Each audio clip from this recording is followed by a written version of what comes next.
Okay, let's move on to the forwards then. Now, obviously, keep is also renew contract or not renew contract in this instance for Mohamed Salah. 44 appearances, still our top goal scorer, still our top assister, but he's had his first major injury, and his first major injury since Kiev, and of course being, armbarred to the floor is not the same as having hamstring issues. Yeah. Not for someone with that, the type of player that he is. And there's a potential to get £100 million for him. That is a huge thing, but also there is a reduced potential of that because he's got 1 year left on his contract.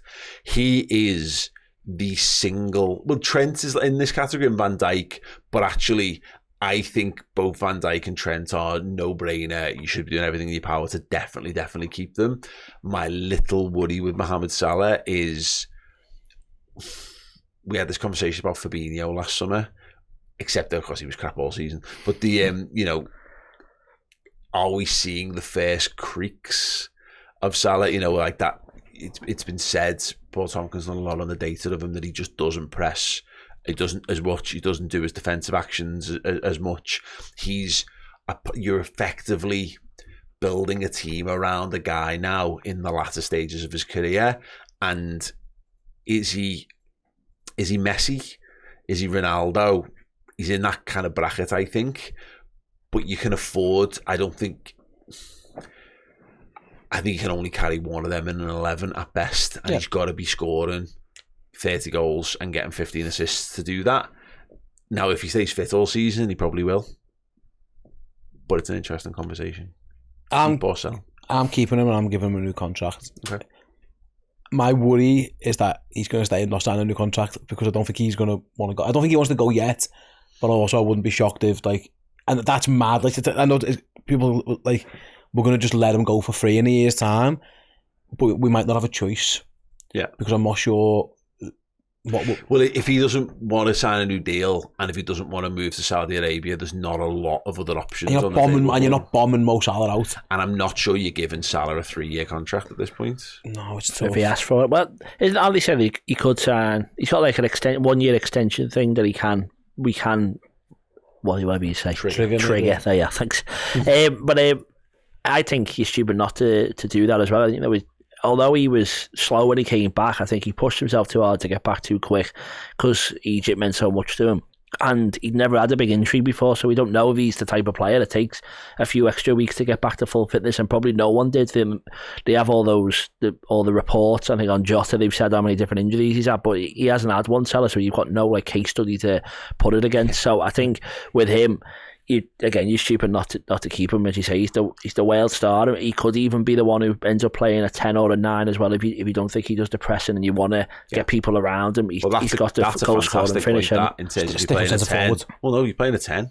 Stick Mohamed Salah in there and just let him lynch the stuff because his passing and his link up play is and he'll still get him behind and beyond if needs be as well. The reason if he's ever going to go, he goes before a new manager's got him. That's my thinking, that from the point of view, maybe like what Tottenham did with Harry Kane. It was like, well, Ange Postecoglou's never had him, so let's take him now before he gets. You know what I mean? Like it's a clean slate for everybody. I'm keeping Mo Salah. I think. Yeah. I don't think our forwards are good enough where we can just go get rid of 30 goals. Yeah. You're just losing 30 goals. So unless we're buying someone who gets them. I don't think we're in a strong enough position to go. It depends what he wants from his career as well. I think he wants to play Champions League football, so I still think that I think how crap it's turned out for a lot of those players who went to the Saudi Pro League. Henderson being chief example of this. The glowing reports aren't probably quite as there. The money might not be there anymore. I mean, I'm certain they'll do another mad charm offensive at some point in the coming weeks. De Bruyne and Salah will be number 1 and 2 on the hit list in either order, really. For Mo, he'll think he's too good for that league, and he's right. Yeah, he does. Kevin De Bruyne though might look at it and go, my hamstrings fall off. I'm goosed here, and here's my last big payday, and actually to be celebrated as a world star. I think Salah will want that, but Salah could probably do that next year. Yeah. But to do that, I think Liverpool will be stupid not to give him a contract extension. What is that? I'm not giving him more money, and I think he'd be daft to ask for more money as well.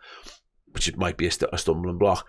I'd either give him a 1 year or a 2 year extension. Nothing mad, nothing mega. For two reasons.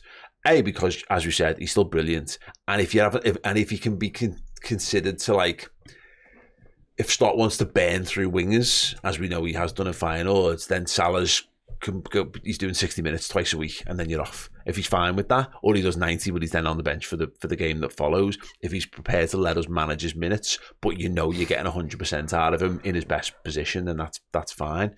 And the other thing is, if you sign him down to a new contract, when the Saudis come knocking in August, you say yes. Next August? No, this August. Really? Because for me it sounds mad to say I'm going to keep him, I'm going to give him a new contract, but actually I'd also just sell him as well, because you protect his value. Because I think the worst thing that can happen is you get to August again, they come in with a £50 million offer for him and go, take it or leave it, he's going. His contract's going to be up, we're going to have him on a free next year anyway. And you're like, well, we can't get anything half worthwhile. Salah, if you're going to sell him, it needs to be a transformative amount of money. I think you've got. I can't see a world where Arne Slot doesn't want Mo Salah. No. And the thing is, though, this is going to be guided by Edwards and co with the data, and we're not privy to that, other than very top line. And the top line data is concerning. Yeah, it is for Salah. He's not going to be the same player. He's going to have to change, and it's whether do you do what Real Madrid did with Ronaldo and go stick him up front.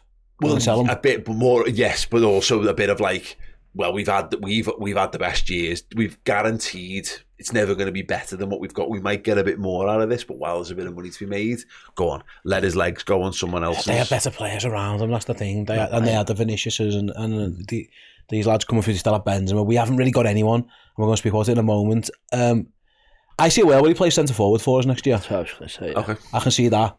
And not as much in his legs, but he is still the best finisher. Well, he's the best goal scorer rather than maybe the best finisher.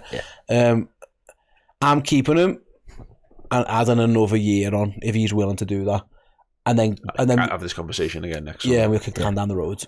Yeah, okay. I'd say 2 years for him. And I just think with what he said about Klopp as well, though, if you watched the Sky interview where he's got it all on the thing talking back, everyone was like, oh, what's Klopp done for you? And he's like, oh, he's been the best thing. And Salah was the only one who went to. I've done a lot for him as well. But I think that ego that we're talking about, Fabio Carvalho and throwing you dummy out the pram, we saw that at West Ham on the sidelines. He does that, but I think you also need that as well, don't you? And I think he's going to be the type of player that goes, I don't want to be thought of as I was just part of Klopp's team that won everything. I think he wants to go, I'm going to drag them to a league title next year, and that was actually me who won it last time, and I'm going to win it again for them next time. I just don't like that. I worry about them players like that. You know, you have it with. Remember Frank Lampard and Beckham used to do this for England, and I describe, they talk about like, oh, got a big performance coming. It's like, just go and do your big performance and then tell everyone how you got prepared for your big performance, because big performances often don't come when you're telling everyone they're going to happen. And Salah's got a little developing track record of being like, wow, we're going to give it all, and then it's just not working out, because you don't have that level of control, and he's also not that player anymore where he's absolutely, he can.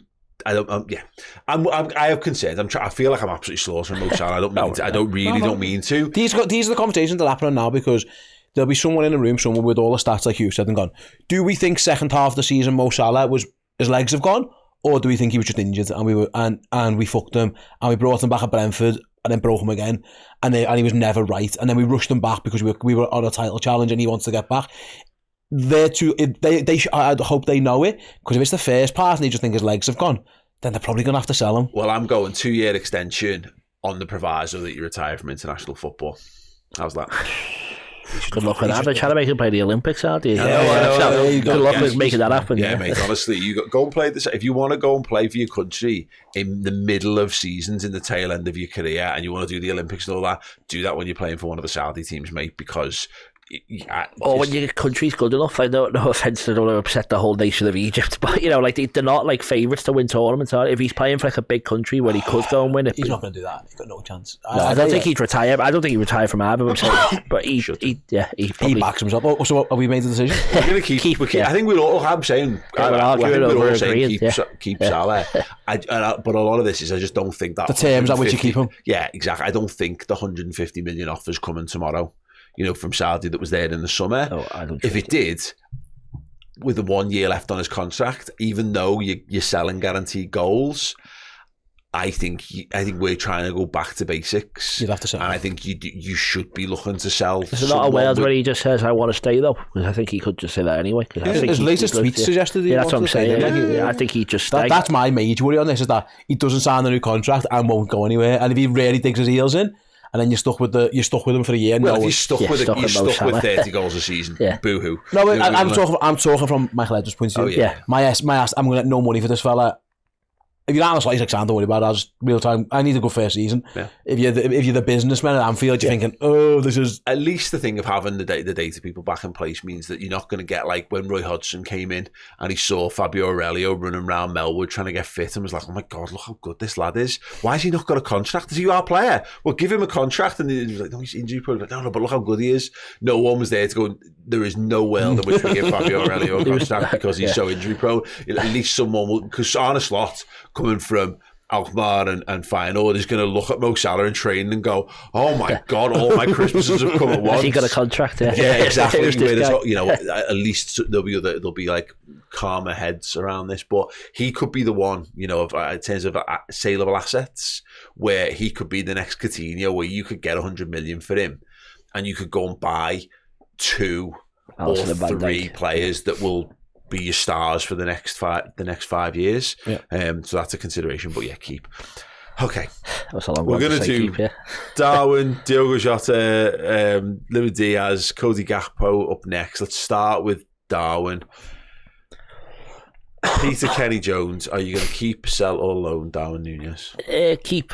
Quite easily for me. I understand why people would say no, i.e. me dad who sits next to me every week and moans his head off about it, but I understand why. There's a lot of scout stars who aren't having he's Nunez. Maybe it's the ponytail, maybe it's the fact that he was offside more than anyone else this season, but it's you can see it coming, especially now he's in end of the season. It was come on for 10 minutes, be offside 4 times, miss a big chance. That's basically what he did for the last 10 games, which is annoying, but I just think there is something there, and the reason why we all were at least chanting his name so much and backing him is because we all see it as well, and there is a chance he goes to another club, scores 30, 40 goals, and we all go, why don't we just give him another season?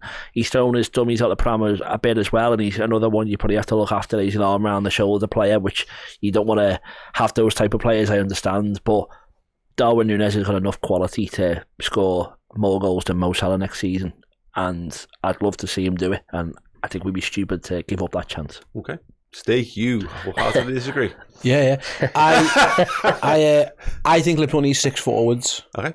I'm going to say sell on the fact that we'll probably have to sign 2 players, and I understand that. I don't see how he fits in. If Slot wants a bit more control in the game, I just don't see how Darwin Nunez fits in that. If we're going to play one up front, I think he's the 3rd best of the 3 options we've got at the moment. It might be 4 if you pick Mo Salah.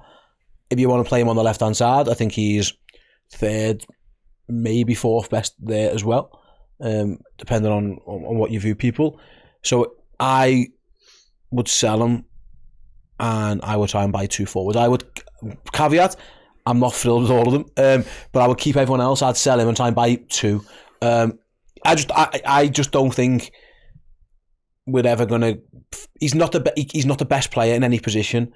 And I don't think he's even the 2nd best player in any position. Okay. And wow. I listen. I like him as a guy. Listen, the goal scoring at the start of the season suggests he's got it in him. He was our best number 9 last season in terms of goals. And yeah. I'd say as well put. Yeah, maybe played more games than anyone else last season. That's one thing he's got in his favour, because the best one is the opposite. Well, let me just make that point, because I think it's a worthwhile point. In his first season with Liverpool, in all competitions, he makes 42 appearances, just shy of 2,400 minutes, scores 15 goals and gets 5 assists. Yeah. And I think we all went, and particularly he struggled big time off the back of the Qatar World Cup as well. He wasn't quite at the same sort of level.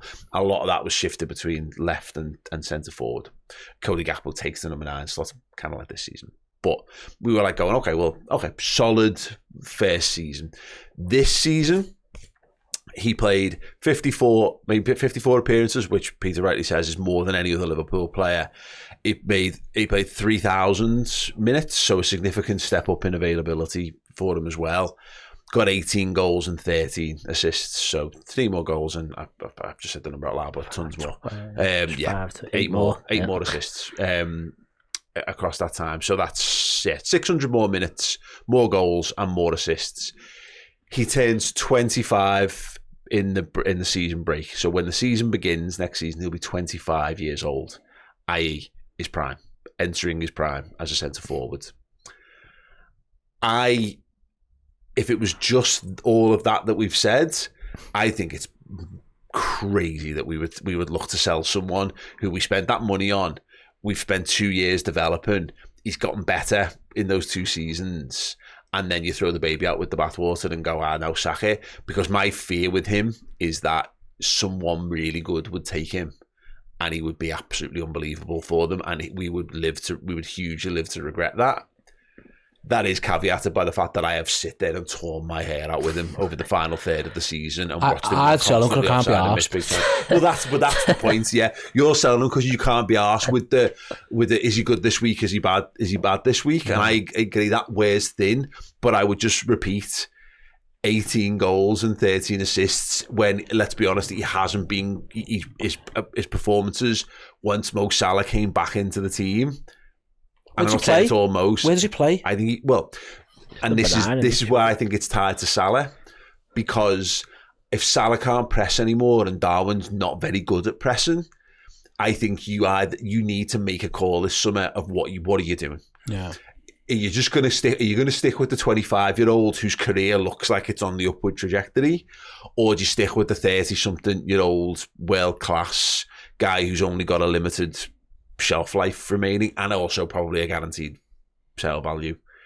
Most people watching this, I appreciate, would pick Salah, and that would be I think that would be the sensible football fan logic.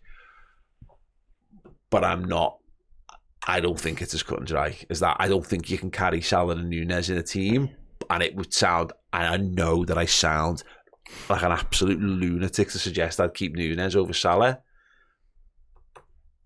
But I am saying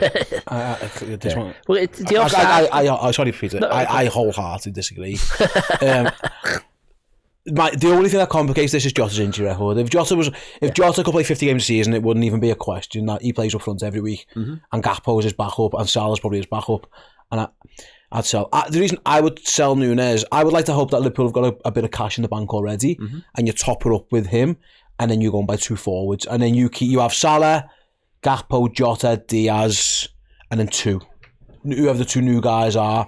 One has to play right wing. They have to be able to play right wing. It's a must. Harvey Elliott, stop playing right wing. And like everyone else, it's Salah's position with someone else who can do a job for him. I think there are better forwards out there who are easily might be the wrong word, who are gettable for Liverpool. I think in other positions it's actually quite difficult to replace them. I think there's a couple in the Premier League who I think are better than one at Newcastle, for example, one at Aston Villa. Yeah. I think there's players across Europe who you could go and get for not mental money, not like similar to what you pay for him, but you get a little bit back what you pay for him. You know what I mean? Mm-hmm. So say you could sell him now for 50 million quid. You take a hit, and you have to take the hit.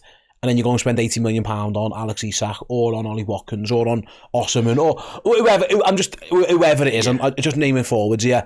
I think Liverpool are better for that. Isak is about the only one, and in that sort of bracket right now because he's Premier League proven.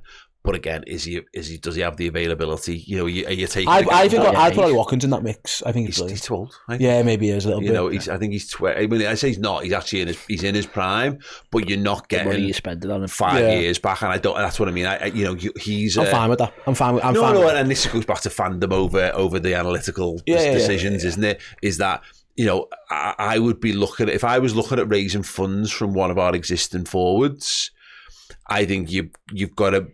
He's 28. Ollie Watkins is 28. Yeah, exactly. So Diaz is 27, Jota's 27. They're both very, very. There's a month I think in age between the two of them.